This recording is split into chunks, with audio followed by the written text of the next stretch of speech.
Hello everyone and welcome back to the Council of Elrond, where we discuss all things Lord of the Rings. My name is Dave and I'm joined by my wonderful co-host Johnny as always. Hello. And today we have a really exciting guest to bring on to discuss the music in the newest Lord of the Rings movie, The War of the Rohirrim. Today's guest is an award-winning composer, music editor and sound designer that has worked on some huge blockbusters including The Hobbit trilogy, all three of them, District 9, The Beatles, Get Back, Avatar, The Way of the Water, but his latest project has been manning the helm, and yes, pun intended, for the music score of The Lord of the Rings, The War of the Rohirrim. So please welcome to the council the wonderful composer Stephen Gallagher. How are you doing, Stephen? I'm doing great, thank you very much. Thank you so much for that lovely introduction. It's really nice to be here, and it's lovely to see you both. How are you doing? We're doing really well, and thank you so much again for coming on. And just before we get into it, we must say huge congratulations on The War of the Rohirrim. It's fantastic. We loved it. We wept. We laughed. It was great. Thank you both so much. I'm glad you enjoyed it. I'm weeping in a good way or weeping in a no, like as in anybody who's listened to us ramble at all for any period of time will know that Dave and I are just huge fans of anything to do with music of Lord of the Rings. Since we were kids, we've been obsessed with the soundtracks. Amazing. So this is just a really, really beautiful new addition to Howard Shore's masterpiece. Brilliant. Thank you. I'm glad you enjoyed it.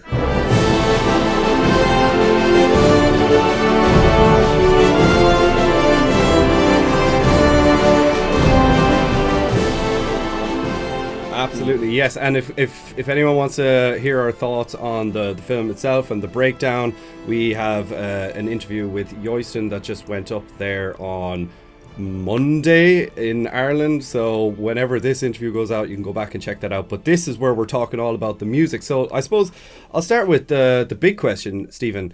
What was it like when you found out that you would be writing the music for the Lord of the Rings movie? It was initially like this sort of fizzing excitement and sort of kind of disbelief that almost like these two parts of my life are sort of suddenly colliding. First part being a kid growing up in Tokyo, watching anime, and that being a big part of my childhood, and then the Middle Earth side of it. From The Hobbit, from being a fan of Middle Earth since I was 11, working on the Hobbit trilogy, suddenly these two worlds colliding like that it was overwhelming. And then that lasted about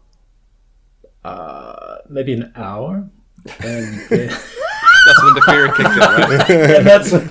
and that is when the fear kicked in. Yes, yeah, that's it. Logical. So that was that was the first hour and 5 minutes. It must be terrifying to be like, oh my god.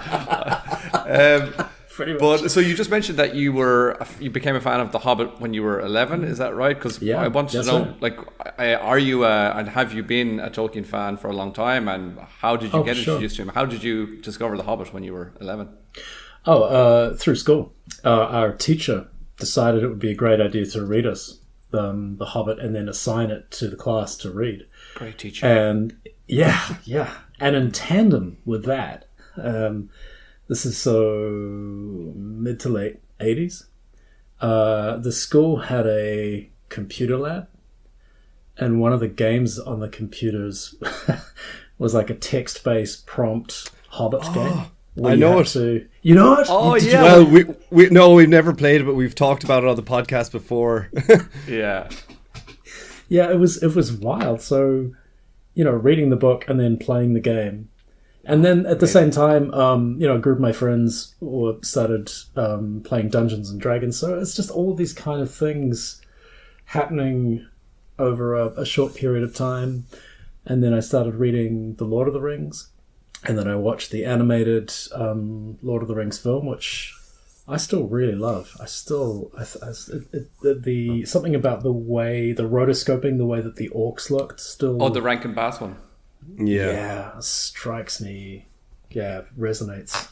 Kind of reminds me of being a kid when I watch it, and sort of the fear I felt when you first see the orcs, the red eyes, and was that the Ralph Bakshi one? Excuse me. I think it was the rotoscoped one. It's the Bakshi one? Bakshi was the one with the rotoscoping, and the Rankin Bass was he did the... That's right. The Hobbit. Yeah, this was the Lord of the Rings, so the rotoscoped ones, which, so those were the sort of early tenets of my exposure to Tolkien, and then it was just reading the Lord of the Rings and then reading it again, and then watching in sort of disbelief when the first Peter Jackson film came out, and just the Mines of Moria sequence, alone, it was just man. Oh my god. Yeah. You're just like us, so must be really a dream come true. Pretty much. Yeah. Yeah. Maybe Absolutely you and I could write a score for a Lord of the Rings movie, Johnny. Oh no, maybe that's how our trajectory goes. I'd be way too nervous. Like this, I was thinking Stephen, he's probably a little bit separated from the world of Tolkien, so he comes in with a cool and calculated approach. Yeah. It's no, he's a big nerd like us. Yep. Yeah, absolutely, 100%. Yeah, and if I can do it, you guys can too. That's so much cooler. Yes, except we don't have the talent for the music. But anyways, I want to bring it back to this movie because for a lot of fans, they wouldn't have known the character of Héra. So we have a new character, Héra, and with that comes the incredible theme that was written.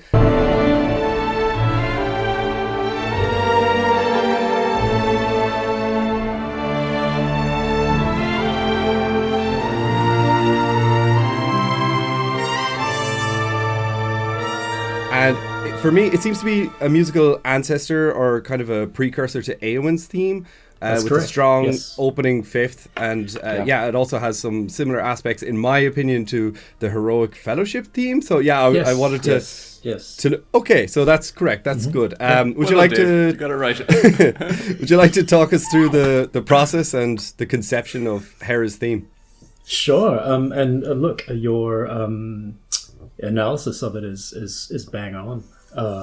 Awesome. So for that theme, it had to support Héra's character through her journey in the film. It had to speak of her place in Rohirrim culture, but it also had to line up her ancestry, really. That she is sort of, there's a direct link between Héra and Éowyn, who we meet in the original trilogy. So musically, that had to be something that felt true to all of those tenets, So it had to sort of, for me, it felt very important that the DNA of Héra's melody or her musical identity, there was the DNA of Éowyn's musical identity was somehow present in Héra's music. And then the cultural kind of context of the Rohirrim. I think it's music that doesn't sort of have great interval leaps. And melodies tend to sort of go up a little bit and then kind of climb back inside themselves. So it sort of has that aspect to it. But Héra's a kind of, she's unusual. She's a maverick. So the open fifth to me is sort of something that's sort of it's sort of atypical of Rohirrim culture, but again puts her in line with Éowyn.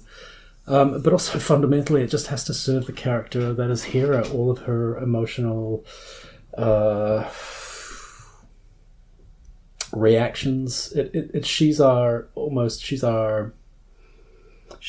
emotional guide through the story in a way. Do you know what I mean?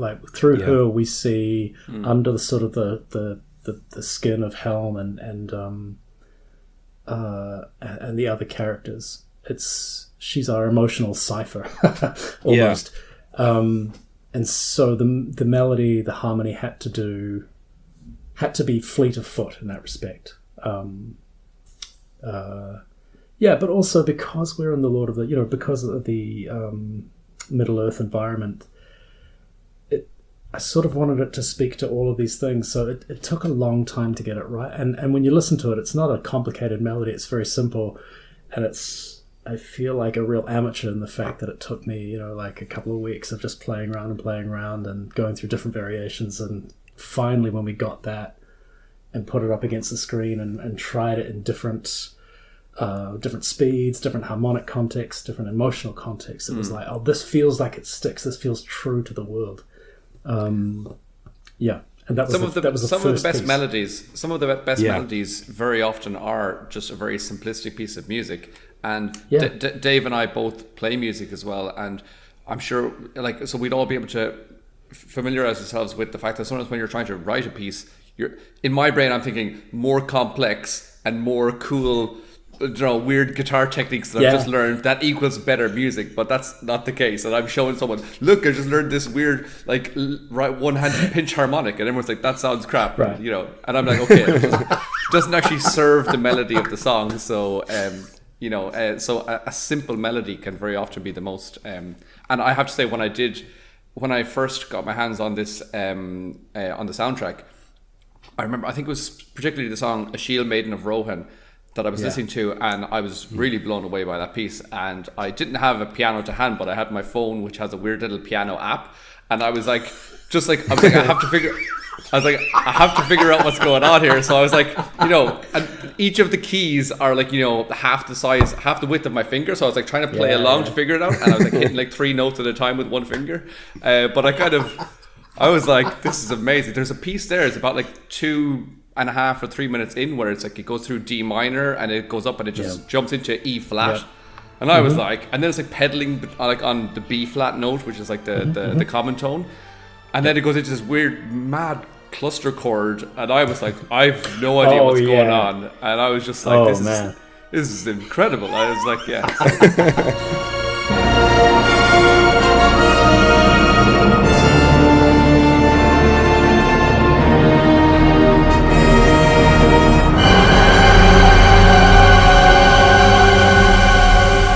that was so much fun to write. That was the first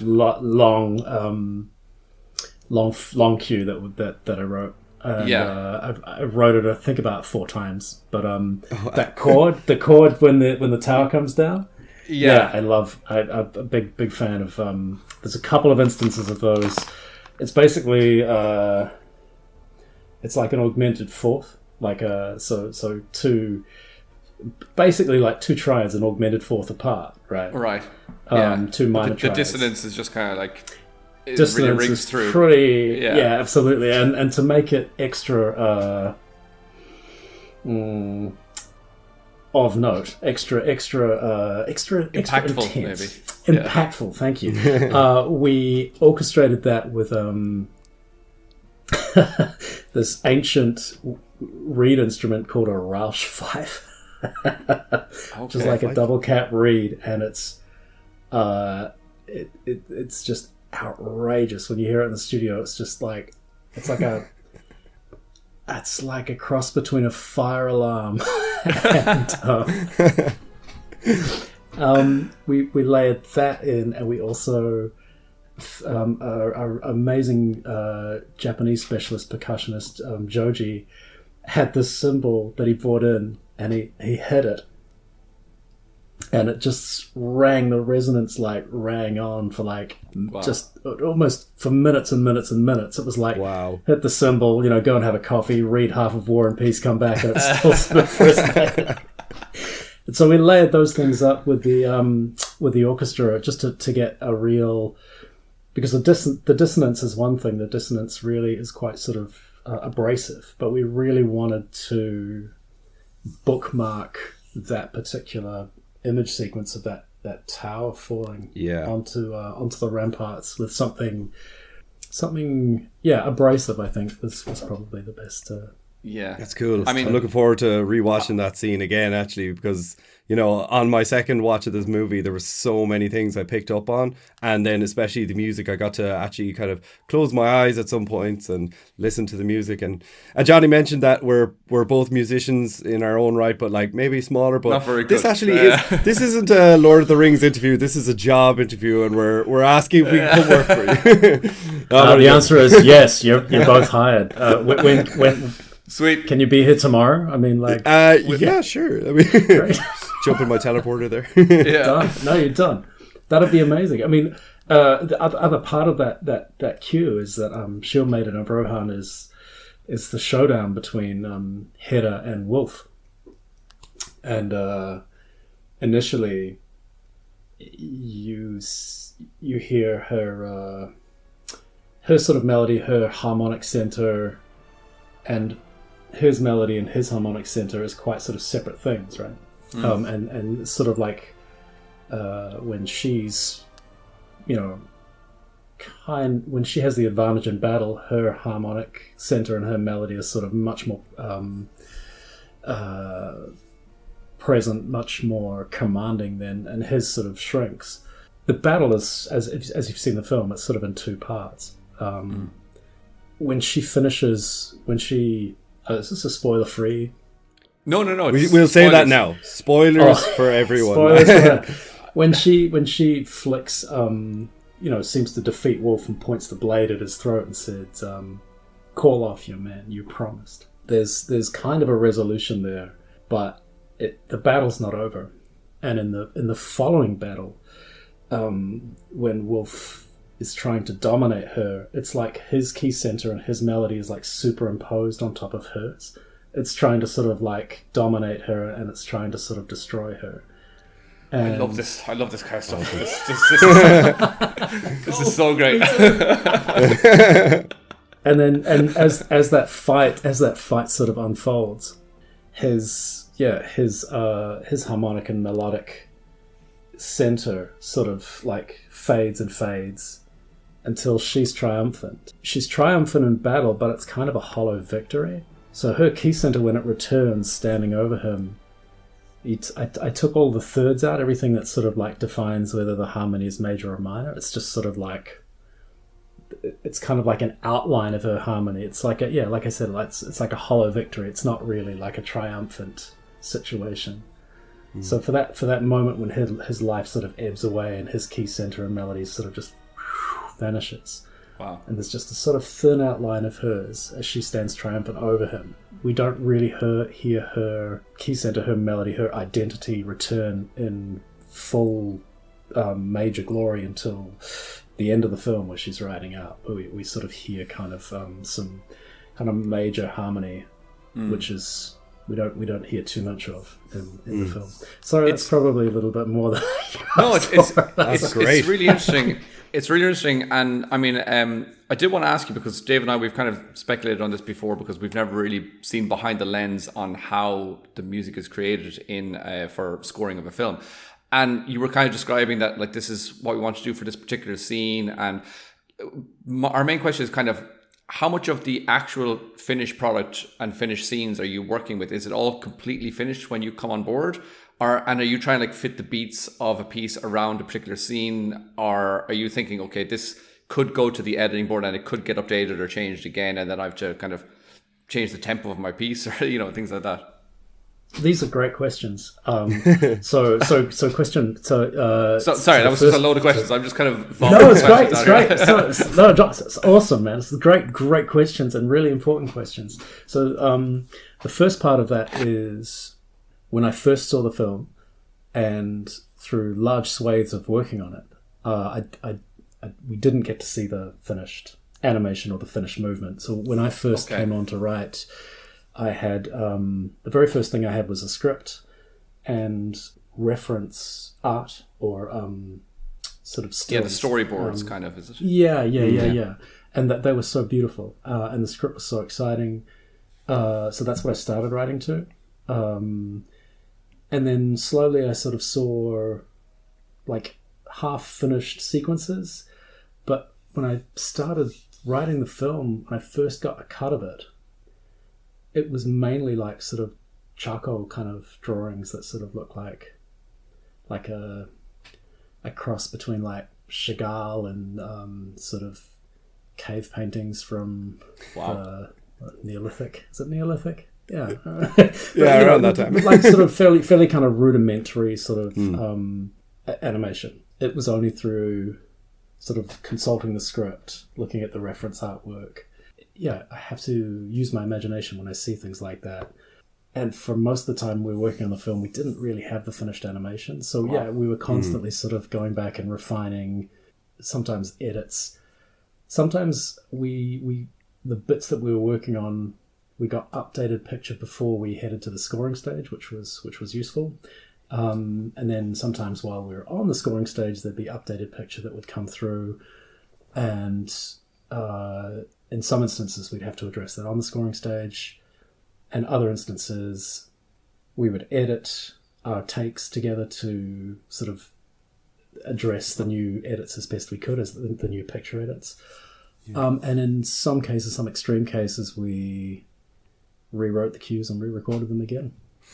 Wow. But that's I mean that's part of whether it's animation or live action. That's to a certain degree that's part of the film workflow that we sort of work with at this point in the 21st century.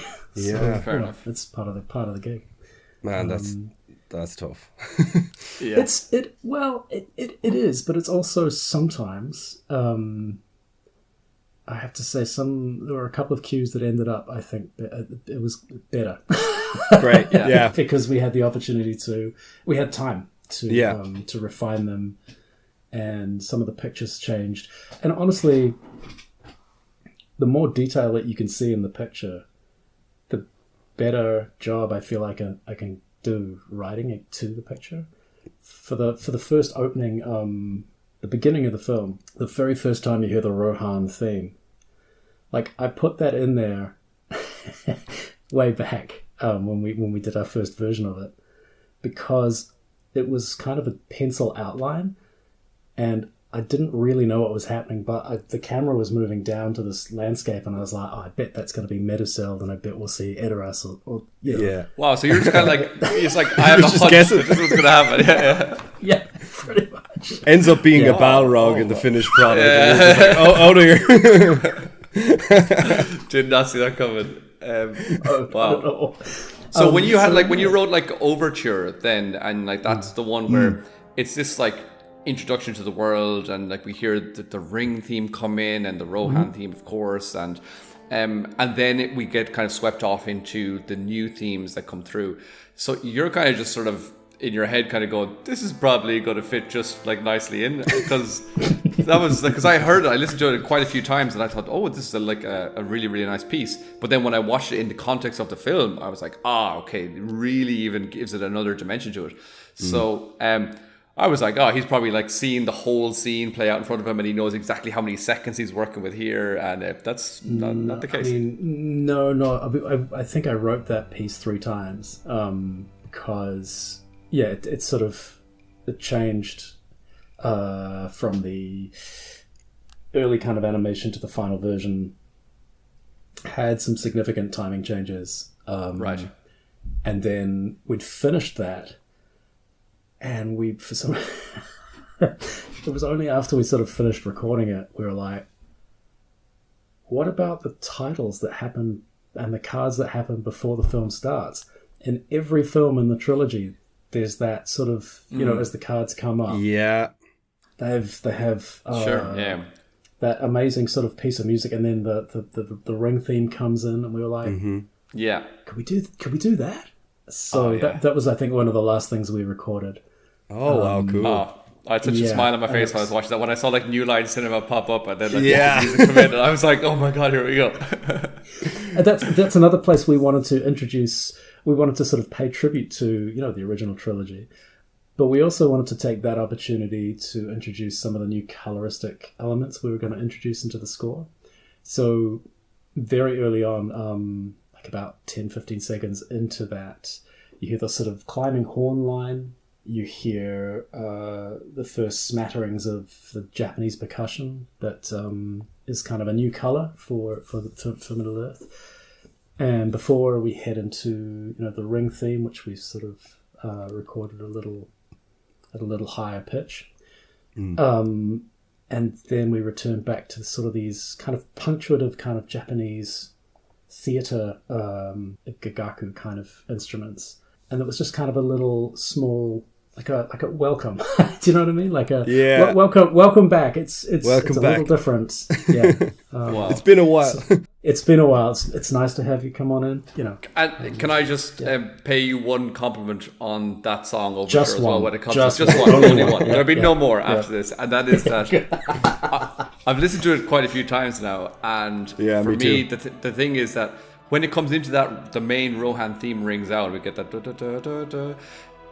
Now, I feel like going forward, when I actually go back and listen to the original theme, I'm going to be kind of, part of my brain will be expecting it to kind of flow into that new kind of like Héra theme or the that's huge. I'm expecting that moment in the future when I'm listening and I'm kind of going to that part, and so I mean, that's I think that's I don't think you could pay much more of a compliment than that.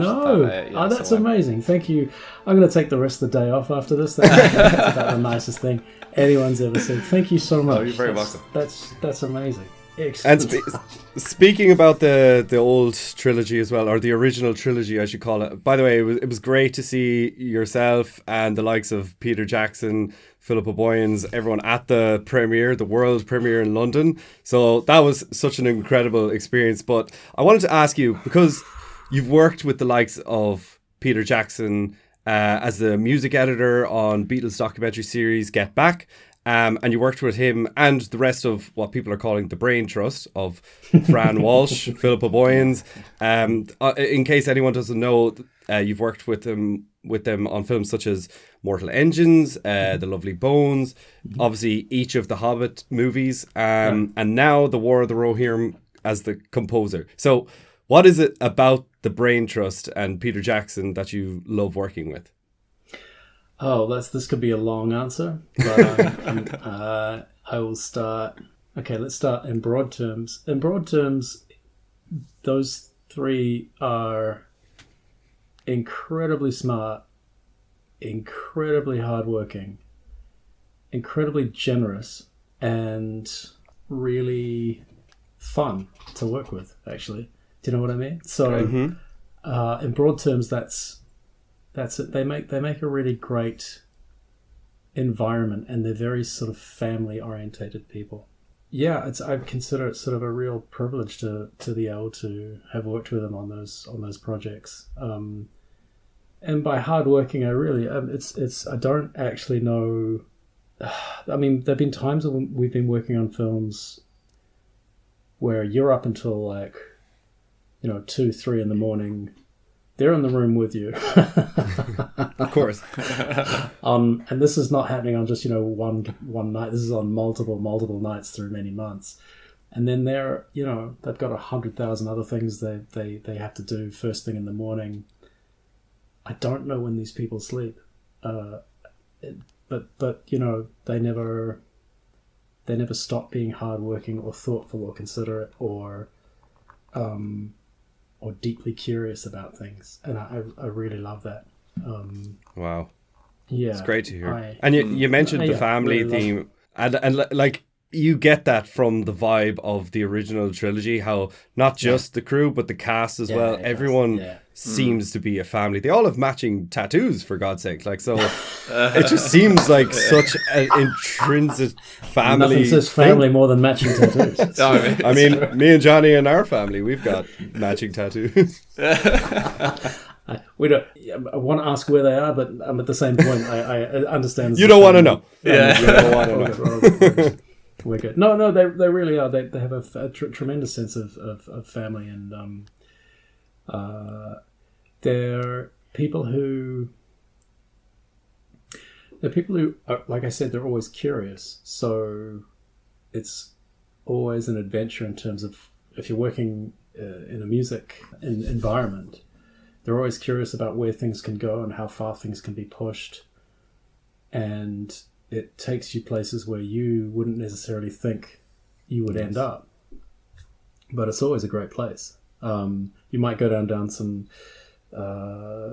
sort of dead ends or some weird alleys, but where you end up is always you never would have imagined, that from the outset. And I really like that. I like that sort of intense curiosity. And what happens if we do this, or what happens if we do that? And I think like Fran Walsh has got a pretty incredible musical ear and memory. Yeah, she's a really incredible musical mind, and I've really learned so much from her working across. I've just always assumed that Fran Walsh has like an amazing voice, because when I first heard that she was the one that did like the shrieks for the Nazgul sounds, I was like, I knew you were going to say that. She must have some kind of crazy range that she can just like, and comfortable to get behind the microphone and be like, yeah. Well, she was a singer in I guess you'd call that makes sense, loosely like post-punk band in Wellington. No way. Yeah. Awesome. I'm not sure how easy it is to get the recordings that her band made, but the band was called Naked Spots Dance, and it was part of a scene here called the Terrace Scene in Wellington in the sort of in the 80s. So that's her, so cool. She's a big music fan and yeah. That's, well, as you've described in there a couple of times as being deeply curious or having intense curiosity, that's I'm pretty sure that's just a recipe for success when you have directors and a directing team that are just curious about what about this, and what if we do it this way, that's just going to lead to like really, really positive results. I can only imagine. So it's great to have these little insights. This is so cool. Yes. But cool, I wanted to ask you as well. I was curious about, for example, if you're a composer and you're writing scores for like the original Lord of the Rings, or then even the most recent Amazon series, the Rings of Power, those kind of projects, they're working on, you've got we have Gondor, we have the Shire, we have the dwarves, we have all these different themes, and we can create different motifs for different peoples and even for individual characters. How difficult was it for you to try and create this kind of like a fresh and a unique sounding theme for different things, while all the time working within the confines of it being a Rohan-esque sounding, like a scale or instrumentation or just that sound of Rohan? How is that difficult, because you're confined in one way that make it sound Rohan, but also have different themes, as you said, for Héra and for Wolf? And I think this is a great question, and the answer is that it's sort of a little bit of both. Like on one hand, because you're not starting from scratch, you have a musical architecture that was sort of elegantly developed by Howard Shore in collaboration with Peter on the original trilogy. So that there's tenets of that you can sort of apply to the characters that we meet that we've never met before, and sort of new situations. But at the same time, the difficulty is that there's a certain musical dialect that you have to pay heed to. And frankly, you're also working in the glowing light of Howard Shore's score, which is one of the most iconic film scores written in, I'll say in cinema history. So that's quite intimidating. So in one hand, you have elements that you have shoulders to stand on. Do you know what I mean? Right. But in the others, it's kind of intimidating making anything new in the light cast by the original score. I can imagine. But when you sort of break down Howard's Rohirrim music in the I guess we hear that in the Two Towers. We explore the world to a certain degree, but we don't go as far into the Rohirrim culture as we sort of do in this film. So there was a little bit more, there was room to move. Sure. And there was lots of trial and error. Okay. But I think it just, as soon as something felt true to the world and it sort of seem to sort of glue onto the screen and sort of seem to support the character, I think we knew that we were kind of onto something. We also, it's been so great working with Kenji Kamiyama. It was like just the most generous human being you could hope to sort of work with. So it was a lot of back and forth, and we put a lot of work into shaping those themes and shaping those musical identities. Because how many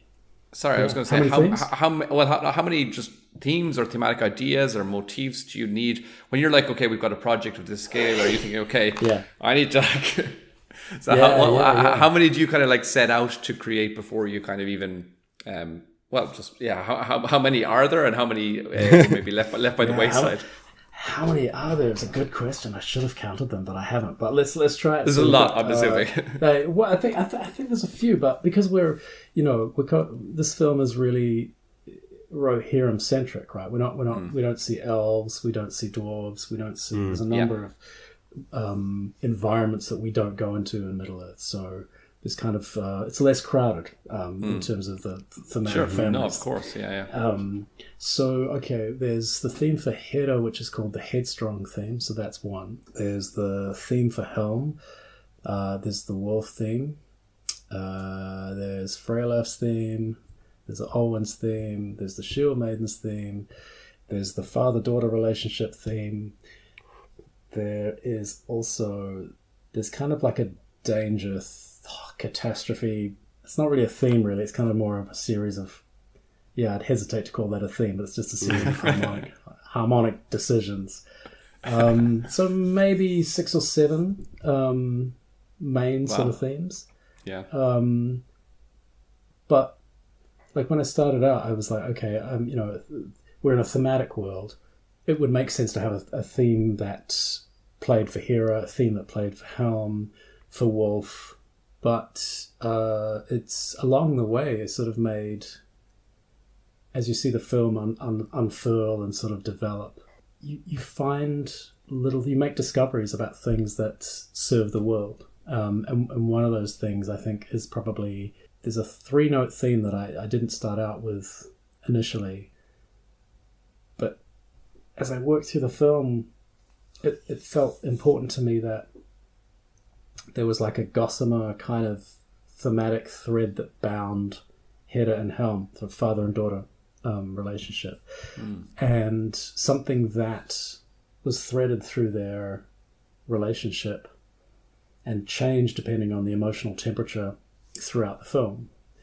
And it ends up being it's sort of, once the cards finish at the beginning of the overture, it's the very first theme you hear.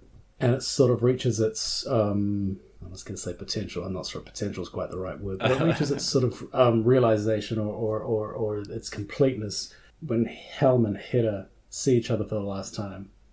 Okay, wow. You hear this iteration after Helm has been the Wraith, and the Snow Troll is, spoiler alert, they've killed the Snow Troll, and he turns around to look at her as the blizzard is sort of like getting worse, and she's terrified of him because she doesn't really know if he's a human or he's some sort of monster now. Mm-hmm. And he breaks out of being the monster and looks at her, and that scene, I mean, it's my favorite sequence in the film, really, because it's like, as a father, as a parent, he's looking at her and he's basically just saying, I'm sorry that I haven't given you credit for what you are, and I see you now, I see what you are, and I see all of these good things in you, and I see the power that you have, and I was wrong to try and dissuade you, to try and sort of not belittle, but try and to not realize your strengths. And now I see them, and I know that my people are in good hands, or our people are in good hands, because you're going to lead them. Yeah, sorry. But and then that's where that theme sort of comes to its larger kind of fruition and sort of plays out and extends. It's about a 7-minute cue, and it ends with Helm's last stand as he's sort of like fighting off Wolf's men. That was so great. Oh, man, I love writing that. Oh my goodness, that's actually the very first thing that I played for the director that he ever cried. Oh wow, really? Yeah. I was like, okay, well that's probably a good sign. Unless he hates. Wow. Unless he hates it so much, it's just like, oh god, why? But no, that sort of that theme was a late discovery, and then I went back and threaded it through the score up until that point. It's something very simple, but I think hopefully emotionally effective. I'm really looking forward to just going back, and I've only seen the film one time. Dave has seen it twice, but just in one viewing, it's really hard to actually get to take in the story, the animation style, the music cues that are going along. And I'd listened to some of the soundtrack before I saw it. I've listened to it quite a lot since then, and so now in retrospect. Man. In retrospect, I'm like kind of going, I'm loving these different themes and these different cues that are going on, but awesome. I'm not sure where they fall along the film. So I'm kind of going, okay, this is a great piece of music. I don't remember exactly what was happening in that scene at that time. So I am looking forward to being able to go back and watch it again now, having known, or just kind of now knowing these pieces a little bit better, and like as I said, knowing these different themes, and I'm going to be looking out for these themes as well. Like I'm going to hear that cue for here's the father-daughter one, and it's exciting. I love that cue. Actually on the album that we've released into streaming, we made the decision. In fact, it was really important to us that we released everything that we recorded, whether it's in the film or whether it's not in the film. Oh, okay. The reason for that is because when the complete recordings, do you remember when those came out on the original trilogy, when they released the complete recordings of Howard's score, and it was like 13 hours of music? Like, I loved that. I loved diving in. I loved sort of listening to that. Yeah. It felt like the world expanded, and we just made the decision that streaming services being as they are, one of the advantages of it is you can put sort of more stuff out on an album, and look, no one's going to force people to listen to it if they don't want to. They can skip things, whatever, but I feel like it's nice to have the complete set of recordings out in the world. So you'll hear the Gondor theme on the soundtrack, but it doesn't. Who dares occupy Isengard, right? Who dares occupy Isengard? Yes. Yeah. I had written that down in my notes as well. I was like, that's well, great to hear that. That's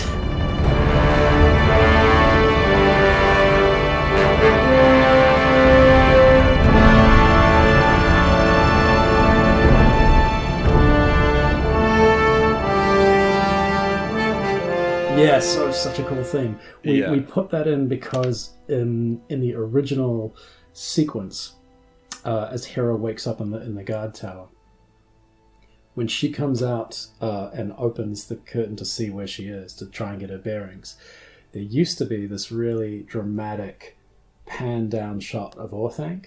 Oh wow! And it was like, just looked like wow. And musically, we wanted to acknowledge it, and we sort of went back and forth with Philippa, and we decided that the Gondor theme was actually really appropriate because Orthanc sort of kind of belongs to in a respect Gondor, and so that's why you hear the theme. Then the sequence, the editing changed, so and that theme did not feel appropriate to play in the newly edited sequence. I think the newly edited sequence is cool, but we took that theme out, and I think it plays better in the film, but we left it in the soundtrack because because it's cool. Sounds cool. Sounds so cool. It sounds amazing. It's good to know that as well, because as I said, on my future watches of this film, I'll be when they're getting to that scene, I'll be like, oh, here it comes. I'm expecting those trumpets to ring out. Just have to listen to it on your phone. Exactly. Also, you've shared some important insight with us, because we just did our review or kind of breakdown on this with another fellow YouTuber yesterday, and we spoke about where was the tower that she was actually, or the little room that she was being locked in, and where did she escape from? That's and right. we were kind of going, I wonder, were they actually using a piece of the Tower of Orthanc? And we're kind of going, it would have been really crazy if they actually managed to break in and they were actually occupying inside the Tower of Orthanc and not just using Isengard. So you've kind of told us, no, don't worry, they didn't actually get into the tower. It was just... They most definitely did not. No. Good question. Yeah, that's great. Actually, I just want to give a little message to all the listeners and viewers there that, guys, if you're enjoying this and if you want to see more interviews like this or just cool videos in the future, please subscribe on YouTube and also drop a review for the podcast if you're listening on Apple, Spotify, or wherever it is that you get this Melonhead content. But yes, we'll get back into it.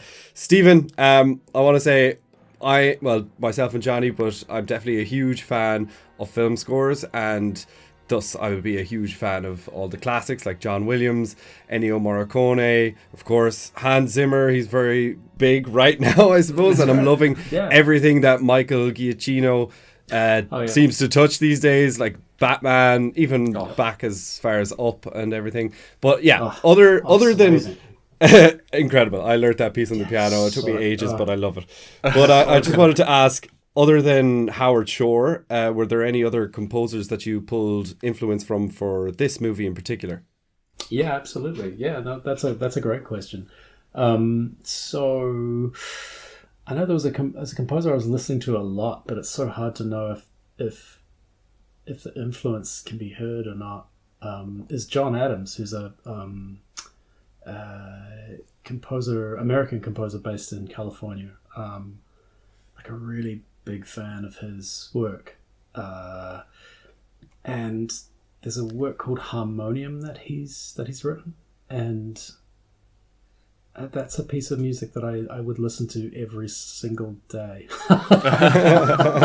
Like I would start work in the morning, and I would write, and then I would go for a walk. And when I was going for my walk, I would listen to Harmonium by John Adams, and that's I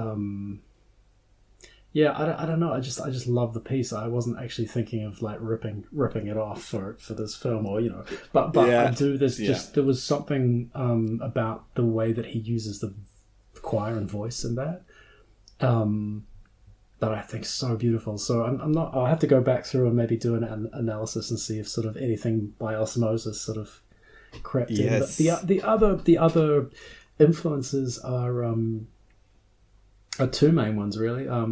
Bernard Herrmann, who I think is probably my favorite film composer of all time, and specifically his score for Vertigo. Brilliant. I can hear me trying to be him in some places, and not, maybe not.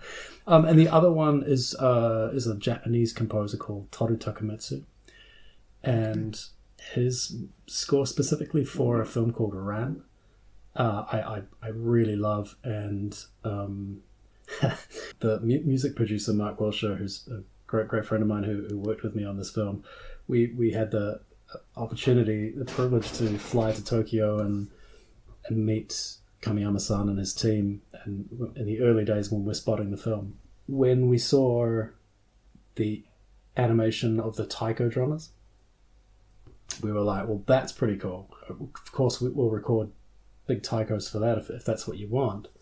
And it was sort of at his kind of idea. He was like, well, there's other Japanese percussion, and if you are interested in exploring it, maybe you should use it in the score. So we went to the Taiko Museum and explored all of this different in Tokyo. The Taiko Museum is awesome. It's just basically like a room with all of these different percussion instruments that you can play. Wow. And we have like videos of us going around sort of trying things, going, oh, this might be good, or this might be good. But this is a long way into saying we found these two incredible percussionists, Joji and Eddie, in London. And they turned up on the day of the recording session in this big van, and the van was like this treasure trove of percussion. And we all like got out, moved it up, a couple of flights of stairs, it's big taikos and small things. And then we set up everything, and there's a part in Toru Takamitsu's Ran suite that I sent to Joji. I was like, these are the sort of sounds I can imagine. And he came up to me in the studio and he's like, oh, you sent me a Toru Takamitsu piece. And I was like, yeah, Joji's like one of my favorite composers. He's like, yes, I've worked with him. I was oh, cool. Fanboying immediately. Yeah, fanboying. Big time. And then he was just like, he and Eri was so generous, like they just pulled things out and, what about this instrument? What about this instrument? They tried different things. And so, yeah, a lot of that sort of punctuative Japanese percussion, high Japanese percussion. Yeah, I love that in Toru Takamitsu's work. And I think he's such a fantastic, brilliant, beautiful composer, such incredible harmonic language. Yeah, I mean, I think he's probably he's just someone I think was I don't know if you have your top 5. Yeah, right. Definitely it depends on check them out. It can depend on moments of your life when you're going through if you're really into something at the time. So I was going to mention as well. I think it was in the piece the Witan that there was parts. And I was like, this reminds me of is it Danny Elfman that does the Batman animated series? Yes. And I was like, there's something in that that's kind of real, kind of the original the intro music to just the kind of the oh yes and that that kind of just the sort of atmospheric background music that was just so that's basically that's the beginnings of what is Wolf's theme, or it's the sort of the Dunlending that kind of monolithic so the Dunlending music is something that we didn't really hear in the original trilogy, and something inspired by sort of Howard Shore, who's got this incredible way with combining instruments that you don't think would go together to make incredible colors and sort of imbue the cultural aspect of music with really, really interesting textures. So inspired by that, we were like, well, we want something that's kind of characterful for the Dunlending culture and for Wolf and, his father and for General Tug. And we're thinking, well, based on what we know about the Dunlending culture, we know it's not as refined as the Rohirrim culture. It feels a little rough in comparison. And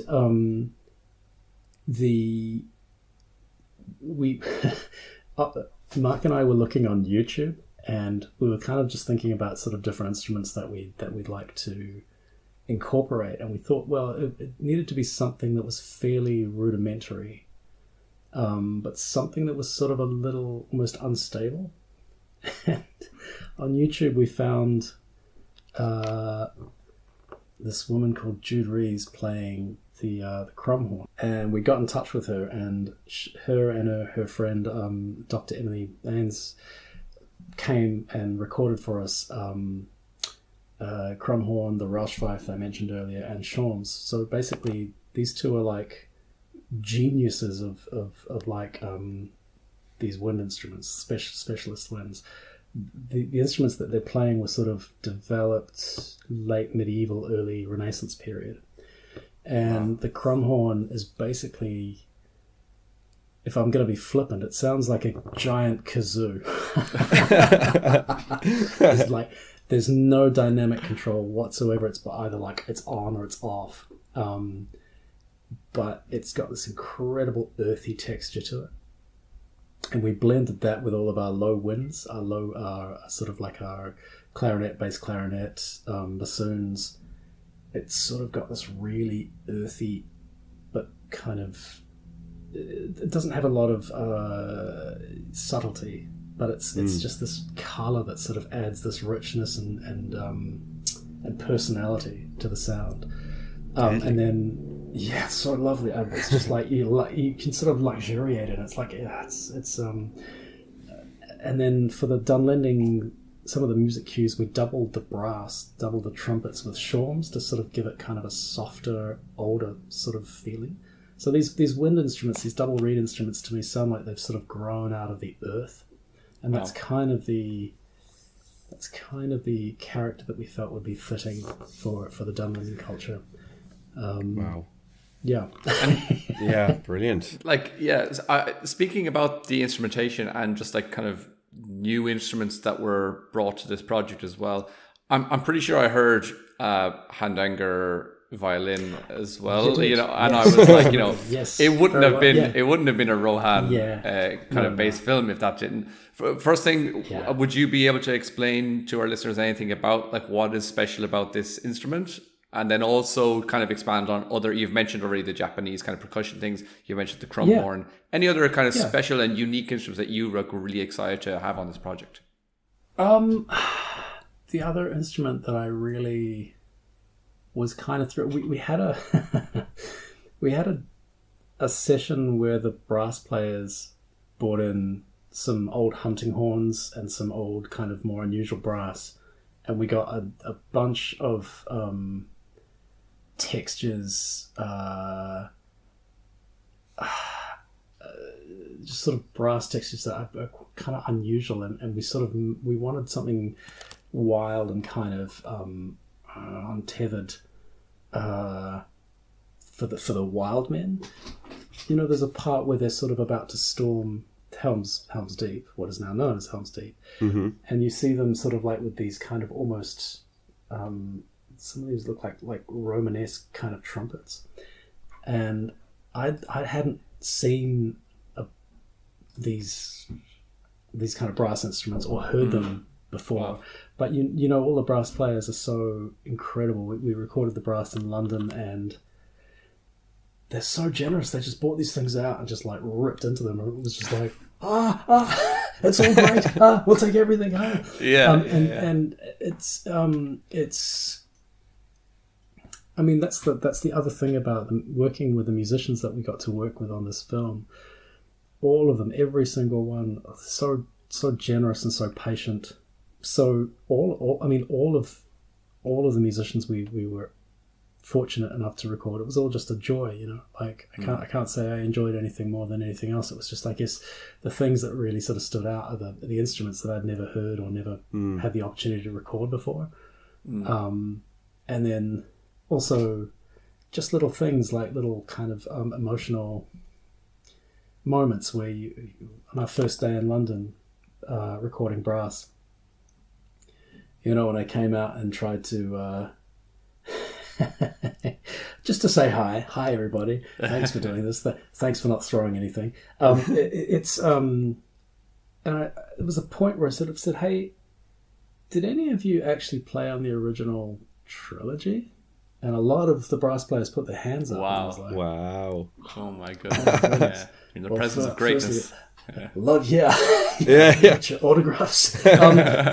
So the hardanger is it's a fiddle. And it's basically like I guess it's probably most closely associated with Scandinavia, kind of Norway. And you would have heard it, we hear it all through, as you say, the Two Towers and the Return of the King. It's tied to like the Rohirrim culture. It's kind of this plaintive singing, beautiful, emotionally charged, resonating sound. This thin sliver of, it's almost like a morning call. And we thought it would be very important to have that as part of our part of our film. So we found this amazing soloist, Karen Bentley Pollock, originally American. I think she still is American, but she was living in Mexico. And so it's we did a remote session with her in her place in Mexico, and that was wow. It was pretty wild. I mean, like, I guess when you look at a hardanger, it looks kind of like a violin or a viola, really. It's probably a little bigger than a violin, so closer to a viola. Because it has extra strings, right? Which are just for strings, resonance. Like extra resonating strings. Yeah. And it's the bridge and the F holes are sort of like are larger and different shapes than you would find on a viola, and some of you can do these amazing sort of double stop on it and get these kind of really rich, oddly resonating harmonies. Yeah, it sounds otherworldly. Yeah, because it's just like I don't know anything about like the sound of like fiddles and violins, but when I hear that, I'm like, that's a Hardanger fiddle for some reason. There's just something about that, like it you can hear it. Voice, it does. It's very distinctive. Yeah, so it's just such a beautiful instrument. Absolutely. That's so good, and Karen was such a great player. So wonderful to sort of. It's amazing you can hear it and then think, oh yeah, I know what it's going to sound like. And then when you're on the session and Karen picks it up and starts playing, you're like, what? Chills. Yeah. That absolutely so beautiful. And that was the other great thing about the score, that we got to record the strings and the winds, choir and harp, and the soprano soloists in my hometown in Wellington. We recorded all of these things in a very small kind of chapel on a hill, but overlooking the ocean, overlooking the sea. And it's an old nunnery that Peter Jackson and Fran Walsh have taken over and restored, earthquake strengthened. And the main chapel itself is just this really beautiful sounding room. We didn't have like a huge hall where we could put like 100 musicians all together. So we recorded every section of the orchestra separately, across New Zealand, across London, across Mexico. And it was up to our producer Mark Wilshire to make it all sound cohesive, and I think he did an excellent job. It's incredible. Wow. Yeah, so cool. It's really cool to hear all of the stories from behind the scenes and what goes on. And I remember, actually seeing you for the first time was in the behind the scenes of The Hobbit, where you had the cast and crew, and you did the blunt the knives thing, which that seemed to be great fun. But and if anyone doesn't know about the, what would you call them, the kind of like the documentaries, the appendices for Lord of the Rings and The Hobbit, like you have to go check those out. But man. This might be a little bit of a cheeky question, but will we get any like docu-series making of, or behind the scenes for the War of the Rohirrim? I really think we will. I mean, I was aware that so one of the script writers, Adi Papagiorgio, is also like a cameraman and an editor and a director, because in New Zealand, you have to do more than one thing, because it's but he filmed a lot of material. There's a lot of behind the scenes stuff that he's shot. He was on our scoring stages. So I think that's very, very likely. Brilliant. I can't wait for that. It'll be cool. Yeah. I remember, and he did a whole series of interviews with everybody on when we're doing the dub. So he's got a lot of material. It might take him a while to edit through it, but my expectation is that yes, there will be. Awesome. Deadly. Something to definitely look forward to. That's fantastic. All right. Just also on, like we've mentioned it a couple of times before, about how like what Howard Shore created initially was just, it's a masterpiece. It's one of the most loved pieces of music, and one of the most loved scores that was ever written. Certainly for Dave and myself, I'd say we don't even have to think, it's definitely on our number one spot. So when you're coming onto a project like this, I mean, do you have a list of do's and don'ts when you're kind of like taking the helm, I suppose, to use that phrase, of this like iconic IP? What's the way that you're kind of saying, okay, I must have a bit of this, and I need to try and not do this? That's a great question. I didn't really have I guess one of the things that we tried out early, which wasn't necessarily immediately a don't, but it was perhaps maybe it wouldn't be. Maybe we should try it, but is there's not a lot of. In fact, as far as I'm aware, in the original trilogy, there are no synthesizers, right? None. Okay. And when we were first talking about making this score, there was kind of an indication from some people that it should be a synthesizer score, like the score should just be synths. So some of the early demos that I made were very kind of synthetic, and it became pretty obvious pretty quickly that what Kamiyama-san felt the film required was a score that had its feet in the same soil as, that grew the beautiful architecture that Howard and Peter created in their collaboration on the original trilogy. But because synthesizers are my first love, I was always trying to fit them in, and actually there were quite a few until we recorded the specialist winds. And once we recorded the chrome horns and Roush pipes, it was just like, oh, that's much better. And a lot of the kind of the heaviest recognizable synthesizer elements were just like turfed out. Okay. Because what we got from them, from those players was just so much better. So I'm not sure that answers your question in a succinct manner, but needless to say, it wasn't necessarily a thou shall not. It was just like, what happens if we try it? Would it work? Yeah, it's okay. It's good. Oh, that's pretty good. Oh, that's better. Real musicians, much better. Yeah. Okay, cool. Yeah. I mean, there are still sort of synthesizers through the score, but the majority they're kind of sounds that I've recorded and sort of processed. Yeah, but it's good to show that you're not stubbornly kind of like, I'm a lover of a synthesizer, I want it to be in there. And so you were able to recognize, okay, this is a better sound. We're gonna update and go for that one. So it's a good quality. Yeah. Well, yeah. I mean, yeah. I had to pry the synth from my no, but I am glad. I learned so much about the how beautiful these instruments can sound. I have a question for you guys, actually.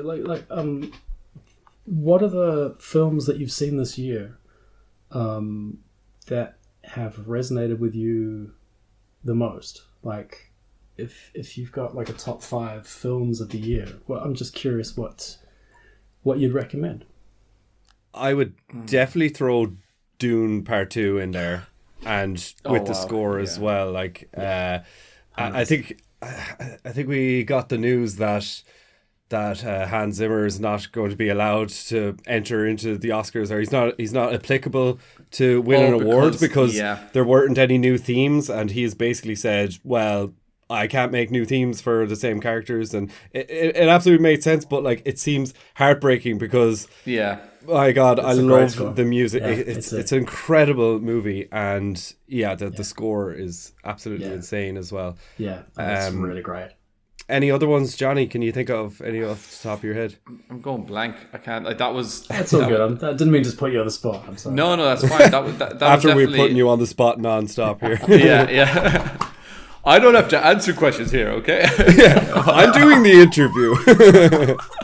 I shall ask the questions. Fair enough. I'm joking. No, but I think I agree that Dune. I love just the otherworldly sounds. There's the vocal kind of just choral screeches, and then there's also just these weird sounding. They're probably synths, are they? Some of them, because because I don't know. My ears were like, "What is that? What's happening?" But that's really, really wonderful. And again, it transports you to the other world, which is exactly what it needed to do. So, 100%. Hans Zimmer, he's always doing it. So, I'm struggling to think. I'm gonna have like immediately 10 as soon as we finish this call. I'll be like, damn. No, I know. I understand. I appreciate it though. Thank you. Well, actually, we have spoken about Howard Shore a lot, and obviously you being the composer of a Rohirrim film, but I suppose you would have to say Rohirrim themes, but other than that, what would be your favourite theme or motif from The Hobbit and Lord of the Rings trilogies? Or even you can let us know what your favourite theme or motif from your own soundtrack for this film would be. Or what would resonate with you the most, I suppose. Yeah, I mean, I think the one from War of the Rohirrim, my favourite musical moment is the cue's called Helm Hammerhand Still Stands, and it's the one I was talking about before, with the just after the death of the, spoiler alert, Snow Troll, through to Olwen singing the lament. That's about 7 minutes. I think that cue is beautiful. Yeah. As far as the oh man, so much in Howard's music, so much. There's some stuff in the Return of the King that just destroys me every time I hear it. But I mean, how good is the ride of the Rohirrim when they come up the top? So Bernard Hill. Yeah. It has everything. And they just crash it. It's just yeah, incredible. The other one I really love, because it's one of my favorite sequences in not only the trilogy, but it's one of my favorite sequences in film, is the Mines of Moria sequence when the orcs start attacking through to the Balrog, and then the company running out of the mountain is just extraordinary. That's just so cool. It's it's like a lot of chanting going on in the background. Yeah. Oh, and also, oh my god, now it's going to be difficult to stop. Two Towers. when Theoden and rides out and sees Gandalf on the top of the hill, and then Gandalf comes down the mountainside. I could hear it in my head. The music is unbelievable. Yeah. Like, I remember watching it in the cinema and just almost standing up and just going, what the fuck? Yeah. It's so that kind of good. For me, that and like the last March of the Ents are kind of a similar kind of this kind of weird, like this shining. Is it like I'm assuming that's a young boy's voice that's coming through, little falsetto voice, just beautiful. It's incredible. I had just thought of another movie that from 2024, and I think this is interesting because I think it would be very applicable for you, Stephen, because Gladiator 2 obviously was originally Hans Zimmer, I believe. Yeah, and that's right. Harry Gregson Williams. Yeah, so he didn't return for the second one, so somebody's had to do a very similar role to you and just kind of make it their own, and make the new movie a new movie, but also pay homage to the great music of the first one. Absolutely. Yeah, Harry Gregson Williams. Yeah, that's a cool score. It's a really cool score. Oh yeah, good call. No, I gotta go and check that out. I've only listened to the score. I haven't seen the film yet, but I will do that. Oh, it's good. It's good. And it's Paul Mescal, who's a very own Irish actor, so he's brilliant. Nice. This is like whereabouts in Ireland are you guys based? I'm based in Galway on the west coast. Nice. Yes, and I'm the opposite side. I'm in the capital, in Dublin. Nice. Awesome. Yeah. God, you're very welcome to visit anytime. I would love to. I would love to come back to Ireland. I haven't been there for a long time. And we can just do this again, except for without the microphones. Just sit around and talk about our favorite pieces of music from Howard. Oh, that would be awesome. Wait a minute, what about the scene with because this is just maybe what we do in our spare time anyway. I'm into this. I'm into this idea. I would love it. Okay. Actually, I wanted to mention something as well, because we have spoken about the difficulty of taking over, like Dave just said there, with like taking over from Gladiator 2, or what you had to do. And I heard you speaking about having a dream about meeting Howard Shore. Do you want to explain that to our listeners? Sure. I was. This is in the early days of the working on the film, and there was a period where everything was, the excitement had sort of bubbled down a little bit, and it was just basically anxiety-inducing fear, like kind of terror about how to do this, and just kind of a lot of self-doubt, a lot of stress. And in the height of that, I remember having this very vivid dream where I went to Howard Shore's house and I tried to reassure him that his music and his, for want of a better term, legacy was in good hands, and that You know, I loved everything he did, and I very much deeply respected it, and I didn't want to sort of, you know, tarnish his music, his work in any way, shape, or form, and just really kind of spent what felt like in the dream, like an afternoon, just sort of saying, you know, look, please trust us, trust me. I'm, you know, I just want to do a great job, and this you're in the right hands. Sure. You know, don't throw me out. Don't don't be angry. But basically, just sort of saying, just trying to reassure him that, you know, look, that your music means a great deal to me and to everybody working in this world, and you're the architect. And we have nothing but deep respect for you and the work that you've made. And then I remember waking up from the dream feeling kind of like a weight had been lifted. Yeah. That's good. Which sounds very, strange, but it really, I did, the relief was kind of palpable, because it was like my subconscious going, yeah, maybe, you know, you've got self-doubt, but you're taking it seriously, and you just need to get on with it. I think even just for the fans hearing that kind of acknowledgement of that, the respect that you have for what came before, and that you want to like kind of treat it with the care and the dedication and the love that it deserves. 100%. That just kind of puts us fans at ease as well, and we're kind of going, okay, well, whatever happens, we know that this is being done from a place of love and a place of huge respect and admiration. Yeah, you know, I mean, I don't really see how you couldn't. Even if you weren't a fan of the film, I don't see how you could not have respect for the immense and beautiful work that Howard did on this on the original trilogy. Like, it's astounding. And also, the other thing about this is that it's hard to feel any ownership over this, really. Because this, to me, working on this film, and also on the Hobbit films, but on this one especially, it feels like it's not really, I don't have ownership over it. It's like the fans of this film have the ownership, and I'm sort of lucky enough to be along for this part of the ride, you know? Yeah. So it's kind of like there's a responsibility that goes with that. If that makes sense. No, of course, yeah. So I just feel like really privileged to be a part of it, but I don't feel like it's mine in any way, if that makes sense. Yeah. Yeah. Okay. No, but you're definitely part of this world now, and like now I will associate you in my head when I'm thinking of Lord of the Rings music soundtrack. I'll be like, yeah, Howard Shore, Stephen Gallagher. Gallagher, Yeah, exactly. Now, obviously, we just have one or two questions left, so don't worry. You are a big fan of Lord of the Rings, and I don't want this to be a redacted question because different studios and all of that, but Amazon's Rings of Powers TV show, people have polarizing opinions on the show itself, but one thing that I think most fans, including myself and Johnny, are in unison over is Bear McCreary's music. Yeah, it's like you've had a chance to listen, right?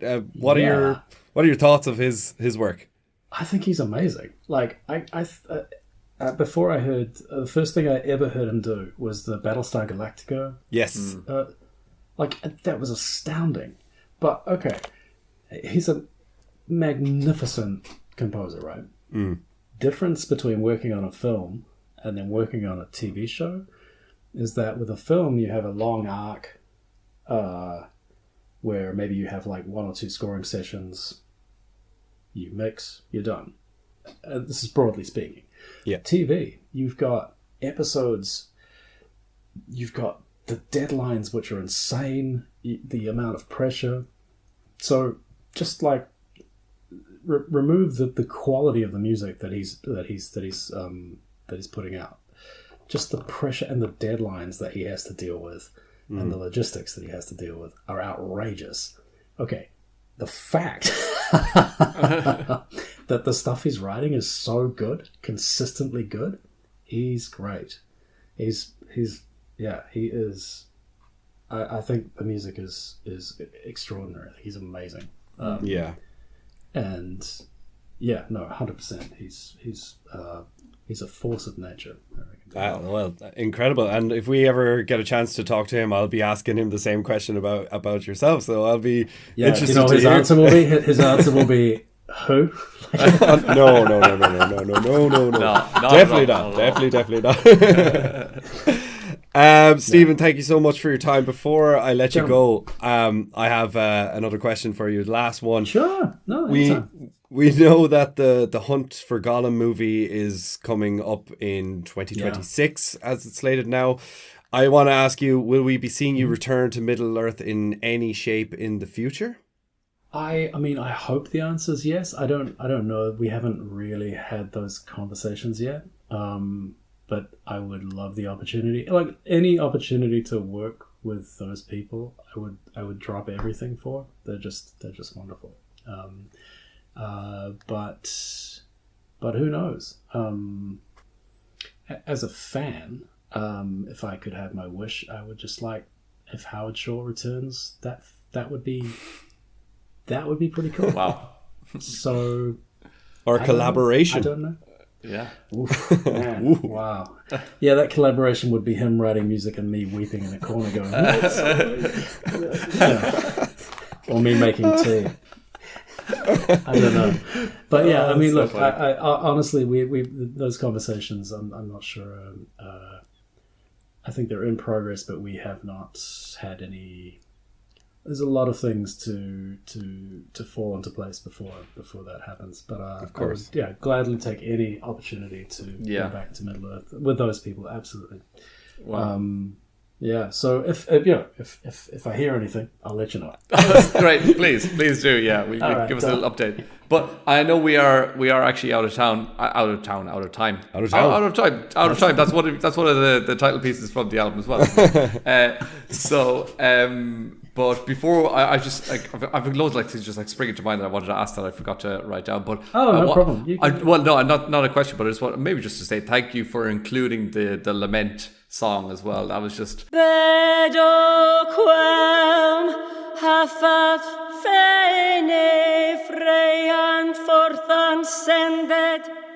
When I heard that coming back, and I was like, I've always loved that when Miranda Otto or Eowyn sang that in the Two Towers. It's just I don't know what it is. It's like it becomes one of this kind of almost meme-worthy things where people kind of make fun of Eowyn about her soup, and then I've seen other ones where they're saying "Oh, this is such a horrible song," and I'm like, I don't get that at all. I find it just hauntingly beautiful, and me too. I don't know. So I'm like, I'm not crazy, right? This is just a beautiful piece. So when I saw it coming back, I was like, I knew it. This is just. I was in the studio when Lorraine recorded that, and it was just like. Wow. Chills, it was extraordinary. And just to keep a straight, keep a game face was difficult. It was incredibly moving. It was beautiful. Really, really, really.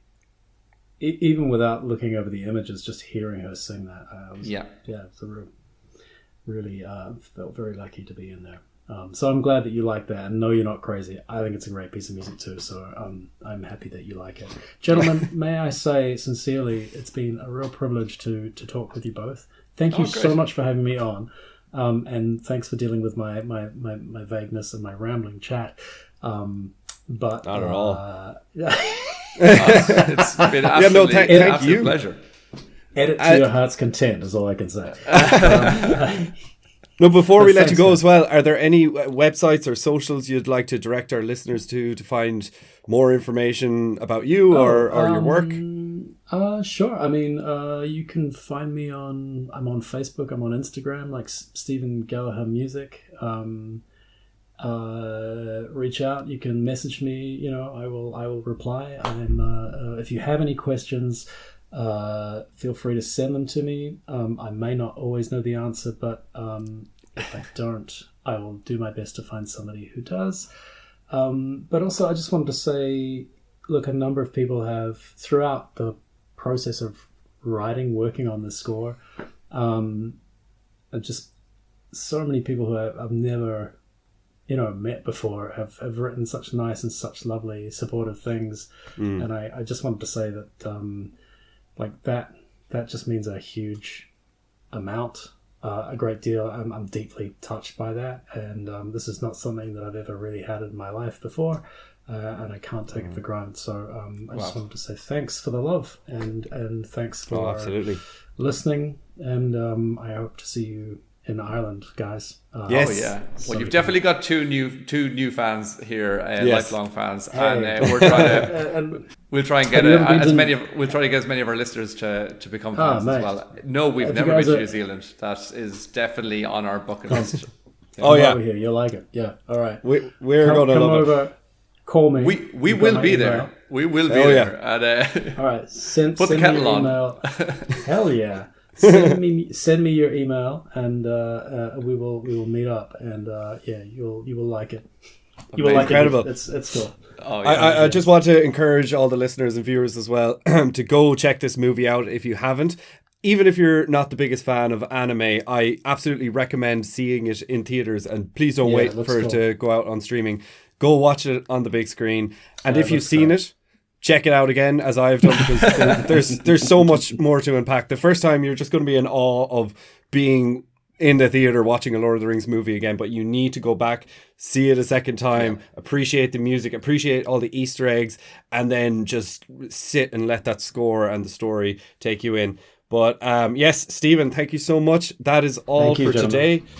Guys, thank you all so much for listening. Please don't forget to subscribe on YouTube, drop a comment under wherever you're listening to this, and a huge thank you to Stephen yet again for coming on and answering all of our questions. It was great. And if you guys are long-time listeners to the Council of Elrond, you'll know that myself and Johnny were such huge fans of music and the scoring of films, so this was such a special episode to interview the composer of The War of the Rohirrim, and it is available now on Spotify, so please go check that out. We'll drop all Stephen's socials in and our own as well below.